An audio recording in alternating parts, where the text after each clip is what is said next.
Hello दोस्तों, welcome to ज्ञानिटी। आज हम फंडामेंटल राइट्स को बिल्कुल ही आसान भाषा में समझेंगे। आज हम जानेंगे कि फंडामेंटल राइट्स हमारे लिए कितने ज़रूरी है और क्यों इसे देश के हर नागरिक को जानना चाहिए। सोचिए कि अगर हमारे फंडामेंटल राइट्स ना होते तो इंडिया एक डेमोक्रेसी नहीं, परमिशन बेस्ड सोसाइटी होती। चलिए हम फंडामेंटल राइट्स को सिंपल और प्रैक्टिकल एग्जाम्पल के साथ समझते हैं। फंडामेंटल राइट्स मतलब वो बेसिक अधिकार जो हर सिटीजन को मिलते हैं, जिसे स्टेट भी आपसे छीन नहीं सकती। ये हमारे संविधान की थर्ड में आर्टिकल 12 से 35 के अंदर लिखे गए हैं। हमें हमारा संविधान कुल 6 फंडामेंटल राइट्स देता है। हमारा पहला फंडामेंटल राइट है राइट टू इक्वलिटी, मतलब सब बराबर है कानून के सामने। यह आर्टिकल 14 से 18 के बीच में लिखे गए हैं। आप वीडियो पॉज करके आर्टिकल्स को पढ़ सकते हैं।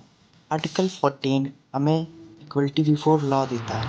यहाँ पर एक चीज़ समझने की ज़रूरत है, इक्वलिटी बिफोर लॉ क्या होता है। ये ब्रिटिश कॉन्स्टिट्यूशन की अवधारणा है जो कहती है कि कोई भी कानून से ऊपर नहीं है और सभी को कानून का समान रूप से पालन करना होगा। आर्टिकल 15 कहता है कि कोई भी किसी के साथ केस्ट, रिलीजन, जेंडर के बेसिस पर डिस्क्रिमिनेशन नहीं करेगा। और रिजर्वेशन भी इसी राइट के अंदर आता है। आप सोचेंगे कि जब सब इक्वल हैं तो रिजर्वेशन क्यों? वेल, हमारा कॉन्स्टिट्यूशन कहता है कि unequals can be treated unequally to bring real equality.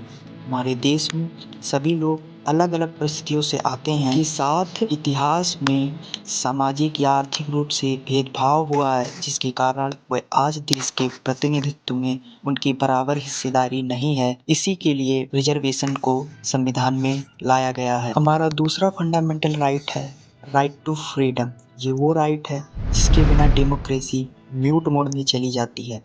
हमें कुल 6 प्रकार के फ्रीडम राइट्स मिले हैं। पहला, बोलने की आज़ादी। दूसरा, हम मूवमेंट कर सकते हैं, हम एसोसिएशन बना सकते हैं, हम कोई भी प्रोफेशन कर सकते हैं, हम देश के किसी भी जगह पर रह सकते हैं। और प्रेस फ्रीडम। लेकिन ध्यान रहे, हमें एब्सोल्यूट फ्रीडम नहीं होता।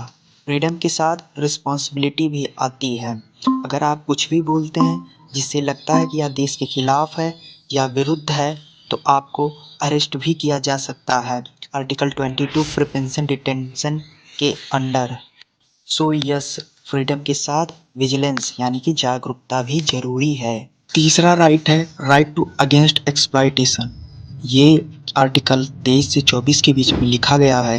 ये राइट हमें बनाता है स्लेव सिस्टम के खिलाफ सोल्जर, यानी हमसे कोई भी ज़बरदस्ती काम नहीं करवा सकता। और आर्टिकल 24 कहता है कि 14 साल से कम बच्चे को फैक्ट्री या माइन में काम नहीं कराया जा सकता। सो नेक्स्ट टाइम जब आपको कोई रोड पर कोई छोटा बच्चा काम करते देखो तो याद रखो कि ये कॉन्स्टिट्यूशनल क्राइम है। हमारा चौथा राइट है right to freedom of religion. Article 25 से आर्टिकल 28 के बीच में ये लिखा है, इंडिया का सोल है सेक्युलरिज्म। आप किसी भी धर्म को मान सकते हो, फॉलो कर सकते हो, या कोई धर्म ना भी मानो, कोई फर्क नहीं पड़ता। बस ये मत सोचना कि हमारे हर रिलीजियस फेस्टिवल पर छुट्टी ही होगी स्कूल और ऑफिसेस में। हमारा पांचवा फंडामेंटल राइट है कल्चरल एंड एजुकेशनल राइट्स। ये राइट मेनली माइनॉरिटीज़ के लिए है। मतलब अगर हमारी लैंग्वेज, कल्चर या स्क्रिप्ट इंडेंजर्ड है तो हमें उसे प्रोटेक्ट करने का कॉन्स्टिट्यूशनल राइट मिलता है। एग्जाम्पल के लिए एंग्लो इंडियन स्कूल्स या उर्दू अकेडमीज और या मदरसा, ये इसी राइट के रिजल्ट हैं। हमारा छठा सबसे पावरफुल फंडामेंटल राइट है राइट टू कॉन्स्टिट्यूशनल रेमेडीज़। ये सबसे पावरफुल राइट है। बाबा साहब अम्बेडकर जी ने इसे हार्ट एंड साउल कहा था कॉन्स्टिट्यूशन का। अगर आपको कोई राइट तोड़ता है तो आप सीधे सुप्रीम कोर्ट या हाई कोर्ट जा सकते हो। यहाँ मिलता है आपको रिट्स सिस्टम जैसे हबीस कार्पस, मैंडेमस एक्सेट्रा।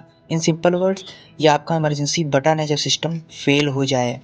अब आप सोच रहे होंगे कि ये सब थ्योरी अच्छी लगती है, पर रियल लाइफ में क्या काम आती है। एग्जाम्पल्स को चलिए देखते हैं। जब मीडिया किसी करप्शन केस को एक्सपोज करता है तो right to freedom of speech का यूज कर रहा होता है। जब कोई दलित स्टूडेंट यूनिवर्सिटी में डिस्क्रिप्शन के खिलाफ केस करता है वो राइट टू इक्वलिटी का यूज कर रहा होता है।